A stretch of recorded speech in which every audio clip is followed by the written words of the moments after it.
Bonjour et bienvenue. Aujourd'hui, on va plonger dans des documents techniques niveau cycle 4 qui parlent des systèmes automatisés. Bonjour. Oui, on a pas mal de choses intéressantes On a des fiches sur la chaîne d'énergie, la chaîne d'information, aussi sur les algorithmes, le cahier des charges. et même une étude de cas concrète avec un petit rover lunaire type MBOT2. C'est ça. L'idée, c'est de comprendre comment tout ça fonctionne ensemble. Comment un robot, il sait ce qu'il doit faire, quoi. On va essayer de décortiquer un peu. Exactement. Et c'est important parce que ces briques, énergie, information, programme, c'est vraiment la base de presque tous les objets techniques qu'on utilise aujourd'hui. C'est clair. Comprendre ça, c'est un peu comprendre comment marche notre monde, en fait. C'est un peu ça, oui. Bon, alors, commençons par le début. L'énergie.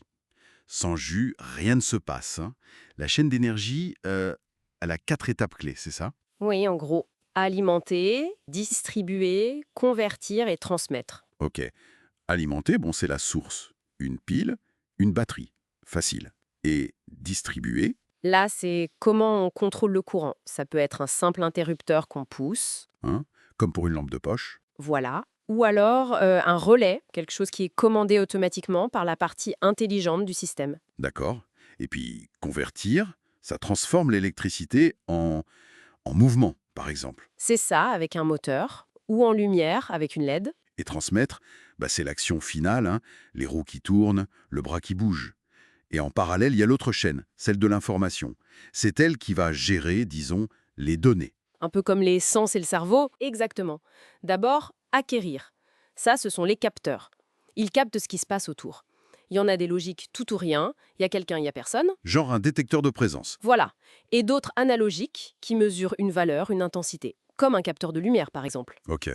Et après avoir acquis l'info, Il faut la traiter. C'est le rôle du microcontrôleur. C'est lui le cerveau. Il analyse les infos des capteurs, il suit le programme qu'on lui a donné et il décide quoi faire. et ces décisions, il faut bien la communiquer, j'imagine. Tout à fait. C'est la troisième fonction. Communiquer. Ça peut être vers l'utilisateur, allumer une lumière, afficher un message. Sur un écran, par exemple. Oui. Ou alors ça peut être un ordre envoyé à la chaîne d'énergie, fait tourner le moteur. Et c'est aussi par là que nous, on interagit via ce qu'on appelle l'IHM, l'interface homme-machine. Ah oui, l'IHM, comme l'écran tactile de mon téléphone, ou juste un bouton pour démarrer le robot. C'est exactement ça, c'est le point de contact. Bon, on a l'énergie, on a les infos, mais comment le cerveau sait quoi décider? C'est là qu'intervient la programmation, j'imagine. L'algorithme. Oui, l'algorithme, c'est un peu la recette, la séquence d'instructions. Et pour écrire cette recette, on utilise des outils de programmation. Avec des concepts comme les conditions, c'est ça? Le fameux si, alors, sinon, Exactement, c'est fondamental. Si le capteur voit un obstacle, alors arrête-toi, sinon continue. C'est comme ça qu'on crée des réactions logiques. et les boucles aussi, pour répéter des actions. Oui, pour faire clignoter une lumière ou pour vérifier constamment quelque chose. On trouve aussi les variables, pour stocker une info qui peut changer, comme un score ou une vitesse. Et parfois des listes, pour garder plusieurs données ensemble. Et on peut programmer ça avec des blocs colorés ou avec du texte. Les deux existent. La programmation graphique avec des blocs, c'est souvent plus simple pour débuter. Mais ça correspond à une logique qu'on peut aussi écrire en pseudocode avec des mots comme début, fin, si, alors. L'important, c'est que ce programme, il traduit notre logique en ordre que le microcontrôleur comprend. Et c'est ce microcontrôleur qui ensuite pilote la chaîne d'énergie pour que le robot bouge. C'est ça. La boucle est bouclée, si on peut dire. Ok, la théorie, ça va. Mais voyons le concret, avec ce rover lunaire des fiches. Comment il fait pour savoir de combien il a tourné, par exemple? Alors, d'après les documents, il utilise une roue codeuse. C'est une roue avec des trous, 20 trous apparemment, et un capteur qui compte ces trous quand la roue tourne. Ah oui, ça c'est la fonction acquérir en action. Tout à fait. 20 trous. Ça veut dire qu'il détecte un mouvement tous les 18 degrés, 360 par 20, c'est ça? euh, 18 degrés, c'est pas très précis, non? C'est là que ça devient intéressant et que le besoin, le cahier des charges, est crucial. Pour un petit robot éducatif, 18 degrés d'incertitude, ça peut passer. Mais la simulation montre que, pour tourner à 90 degrés, il peut finir n'importe où entre 72 et 108 degrés. Ah oui, quand même. Imagine si c'était une vraie mission spatiale. Cet écart, c'est plus une imprécision, c'est un échec assuré.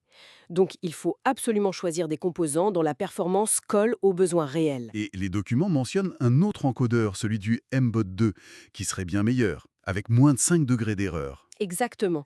Ça montre l'importance du choix technologique par rapport à l'objectif visé. Et on peut même le vérifier nous-mêmes. Il y a un protocole proposé, on trace des lignes, on fait tourner le robot et on mesure l'angle réel. Oui, c'est la démarche expérimentale.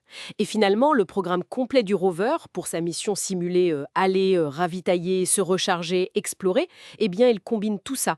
Les capteurs pour voir, acquérir, le programme avec ses conditions pour décider, traiter, et les commandes au moteur pour agir, communiquer vers l'énergie. Donc, pour résumer un peu tout ça, ces documents, ils nous montrent bien comment les pièces du puzzle s'assemblent. On a la gestion de l'énergie, la collecte et le traitement de l'info, et la programmation qui orchestre le tout. C'est ça, pour qu'un système fasse ce qu'on attend de lui, et si possible qu'il le fasse bien, en respectant des critères de performance. Ok, c'est assez clair. Oui, et ce qui est fascinant, c'est que ces principes, chaîne d'énergie, chaîne d'infos, logique programmée, on les retrouve partout. Ce rover, c'est un exemple simple, mais c'est la même base dans nos smartphones, dans les voitures qui se garent toutes seules, dans plein de systèmes autour de nous, même s'ils sont bien plus complexes. C'est vrai. Alors, la question qu'on pourrait se poser pour finir, c'est, maintenant qu'on a vu ces bases, comment est-ce qu'on peut essayer de repérer ces mêmes mécanismes fondamentaux, parfois un peu cachés, dans les technologies de tous les jours, celles qui façonnent de plus en plus notre quotidien? Qu'est-ce qu'il y a vraiment sous le capot?